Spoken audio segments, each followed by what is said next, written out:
Hello తమ్ముడు. ఆ అక్క ఏంటే ఎప్పుడు లేని ఇలా ఫోన్ చేసావు?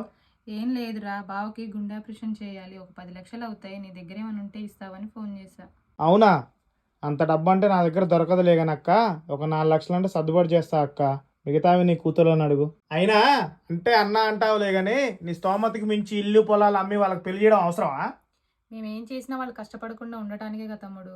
అదే కానీ వాళ్ళు మిమ్మల్ని పట్టించుకుంటున్నారా? లేదు కదా. మీరు వాళ్ళ గురించి ఎందుకు కష్టపడుతున్నారు? తప్పదు కదరా, బిడ్డలు కదా. సరే ఇక వదిలే వాళ్ళ గురించి, నేను ఉంటా. సరే అక్క, నీ ఇష్టం. నువ్వు ఎంత చెప్పినా ఇవ్వలే కానీ రేపు డబ్బులు పంపిస్తలే. అమ్మా అమ్మా అవునా అమ్మా, కానీ ఇప్పటికిప్పుడంటే అంత డబ్బు ఎక్కడిదమ్మా మన దగ్గర. నీకు తెలియంది ఏముంది మన పరిస్థితి. నీకు చెల్లికి పెళ్లి చేయడానికే ఉన్నదంతా అమ్మి అదే చాలక బయట అప్పు చేశారు మీ నాన్న.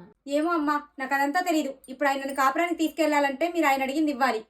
అది కాదే, మీ నాన్న కూడా పనికి వెళ్ళట్లేదు. నేను వెళ్తేనే పూట గడవటానికి కష్టంగా ఉంది. కూతుర్లను చూసుకోవడం చేతకానప్పుడు ఎందుకు కనాలి? ఎప్పుడు అది లేదు ఇది లేదు అని ఏడవడం కంటే దేంట్లో అయినా దూకి చావండి, కొంచెమైనా భూమికి భారం తగ్గుతుంది. సాధన, ఏంటి బిడ్డ అడిగింది ఇవ్వడానికి చేత కాదు కానీ పౌరుషానికి ఏం తక్కువ లేదు. కూతురు జీవితం ఏమైపోయినా పర్లేదు, మేము మాత్రం మంచిగా ఉంటే చాలనుకునే మీలాంటి వాళ్ళ కడుపును పుట్టే కంటే రోడ్డు మీద అడుక్కునే వాళ్ళ కడుపును పుట్టాల్సింది. నేను చెప్పేది వినవే, నేను అల్లుడు గారితో మాట్లాడతాను, నిన్ను కాపురానికి తీసుకెళ్ళమని చెప్తాను. ఈ బోర్డు రికమెండేషన్ నాకేం అవసరం లేదు. నేను చెప్పేది వినవే, మీ నాన్నకు హార్ట్ ప్రాబ్లం, ఆపరేషన్ చేయాలి, ఆపరేషన్ 10 లక్షలు అవుతాయంట. అయితే ఏంటి ఇప్పుడు ఆ 10 లక్షలు నేను కట్టాలా? నా వల్ల కాదు, మీ చావు మీరు చావండి. సాధన, సాధన.